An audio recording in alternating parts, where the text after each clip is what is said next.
Tentu kalau kita mau ngejar keuntungan tetap menang yang ngejar sendiri, dan biasanya juga uangnya cash kalau kita titipkan ke warung kelontong sekitar ataupun pasar-pasar pengecer. Nah, biasanya memang akhirnya kita bisa harganya lebih mending lah dibanding kita jual secara partai besar. Cara menjual telur itu di sini ada kurang lebih ada 3 cara. Halo, assalamualaikum warahmatullahi wabarakatuh. Selamat datang kembali di channel Gopur Goplem. Ya.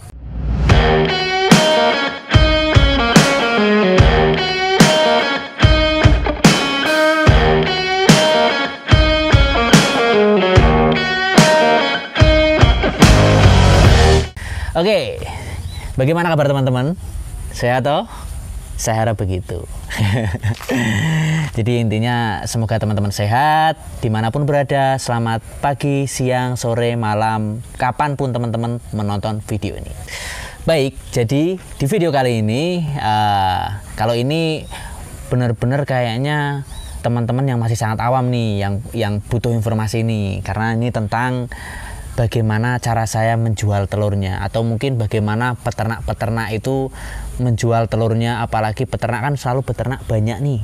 Tidak, maksudnya pasti kebanyakan peternak itu beternak lebih dari populasi yang saya kira produksi telurnya itu bakal banyak setiap harinya gitu kan, rata-rata itu. Nah, banyak juga teman-teman pada akhirnya, "Bang, bagaimana cara jualnya telur sebanyak itu?" Wah, jadi pantengin video ini terus biar teman-teman paham.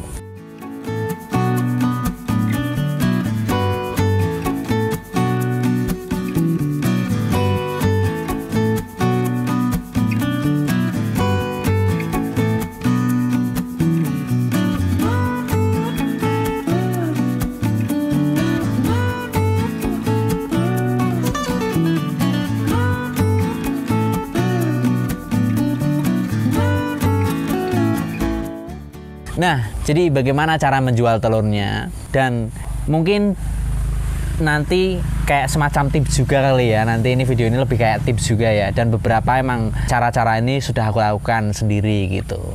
Intinya, telur yang biasa teman-teman hidang di meja makan kalian, nah, yang biasa teman-teman goreng ataupun mungkin biasa teman-teman makan dengan Indomie telur kalian, Indomie dengan Indomie, wah. Telur yang dicampur dengan Indomie kan mantap ya kan.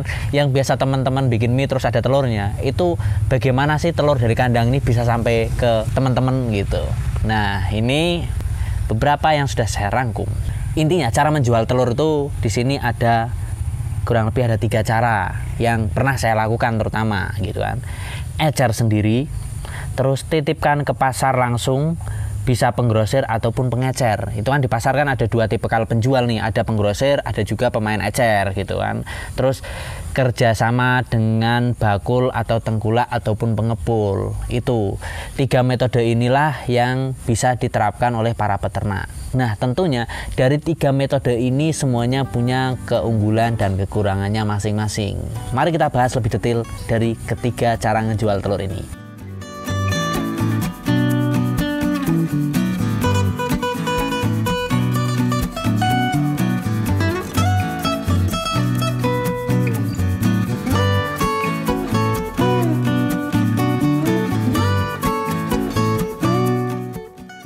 Oke, kita mulai dari bahas ecer sendiri. Secara detail, ecer sendiri ini apa sih keunggulan dan kekurangannya?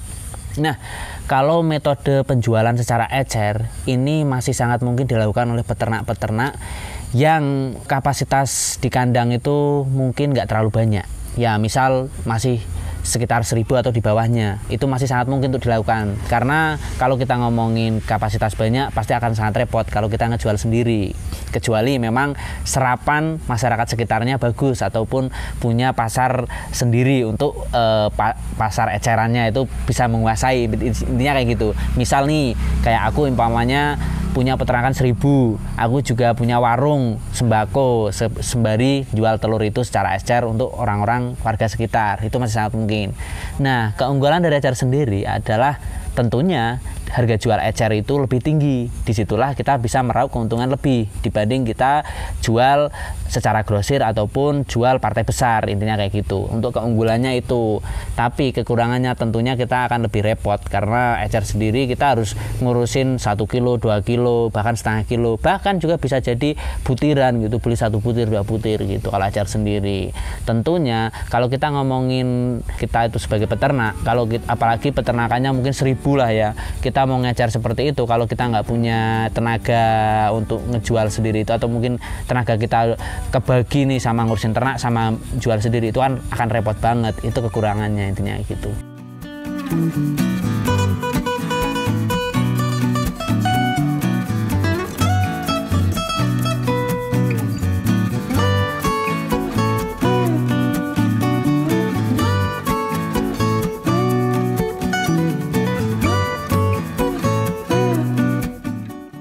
Lalu kita masuk ke poin kedua, metode titipkan ke pasar langsung, bisa penggrosir ataupun pengecer.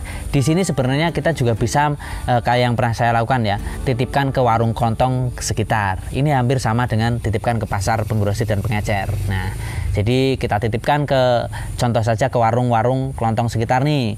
Nah, biasanya memang akhirnya kita bisa harganya lebih mending lah dibanding kita jual secara partai besar, karena biasanya warung kelontong sekitar juga mereka ngambil dari penggrosir gitu, harganya sudah beda dibanding ngambil sendiri ke peternak langsung gitu loh.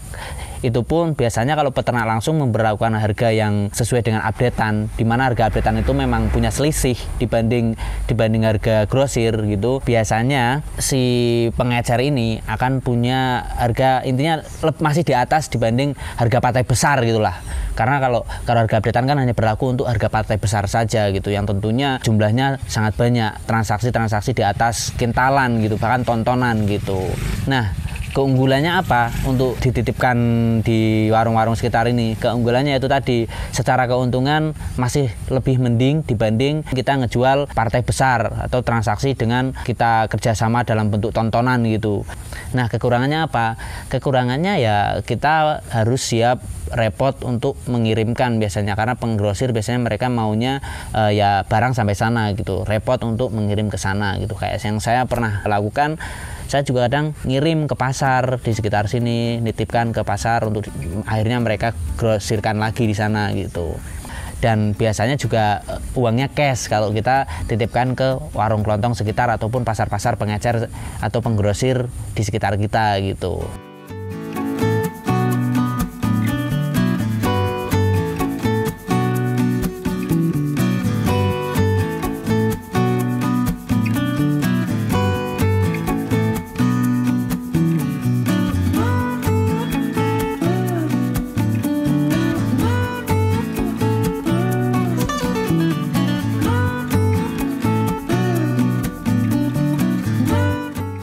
Nah, yang ketiga ini adalah kerjasama dengan bakul atau tengkulak gitu.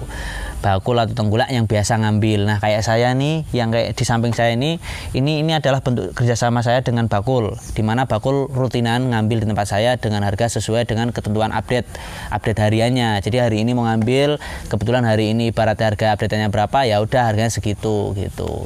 Dan biasanya kita ada harga transaksi itu memang di bawahnya, kayak karena mereka ngambil ke sini kan, di bawahnya kayak ibarat sekarang harga update-nya anggap saja 20.000, biasanya sesuai ketentuan min berapa. Nah, ibarat min 300 ya berarti jadi 19.700 per kilonya gitu. Itu kurang lebih, kalau kekurangannya udah jelas ya.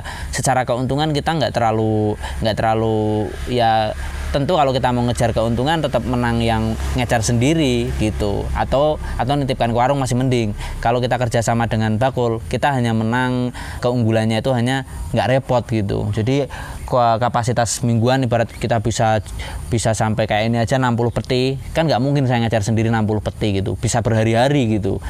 Bahkan nanti numpuk di kandang nggak habis-habis, belum habis di kandang udah ada lagi gitu kan.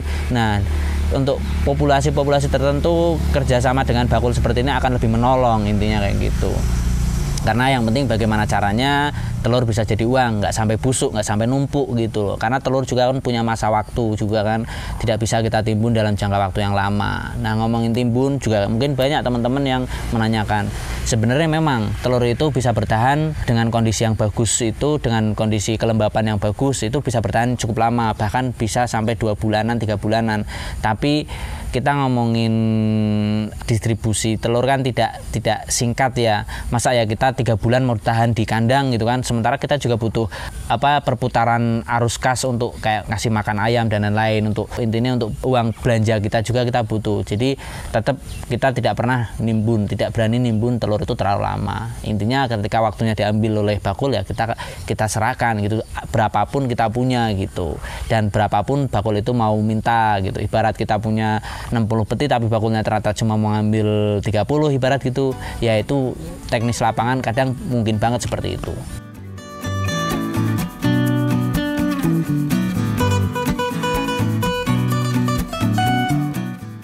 Oke, aku rekap lagi ya biar lebih paham mungkin ya. Yang pertama tadi kita bisa menjual ecer sendiri. Ini mungkin efisien atau berlaku buat teman-teman yang punya jumlah populasi yang nggak terlalu banyak, di mana serapan sekitar juga masih bagus. Itu masih mungkin untuk ecer sendiri. Dengan keuntungan kita bisa meraup keuntungan lumayan gitu tentunya kan, dibanding kita dijual secara grosir ataupun dijual dalam partai besar gitu kan. Terus yang kedua itu kita bisa titipkan ke warung-warung sekitar ataupun pasar penggrosir ataupun ke ya intinya orang-orang yang jualan telur di sekitar kita itu bisa. Terus yang ketiga kita bisa kerjasama dengan bakul, dimana keuntungannya adalah kita jadi nggak repot dengan untuk ngejual telur dalam jumlah banyak. Itu kita sudah pasti ada yang ngambil intinya kayak gitu, karena nanti bakul pun pasti akan didistribusikan ke langganan mereka juga, ke pasar-pasar langganan mereka. Oke, mungkin itu semoga cukup menjawab pertanyaan teman-teman seperti apa sebenarnya proses telur dari kandang untuk bisa sampai ke menu makan atau ke hidangan teman-teman atau ke mangkuk Indomie teman-teman, seperti itu. Terima kasih, itu aja ya. Semoga teman-teman selalu sehat, sukses selalu, jangan lupa bahagia. Salam sukses, assalamualaikum warahmatullahi wabarakatuh, bye-bye.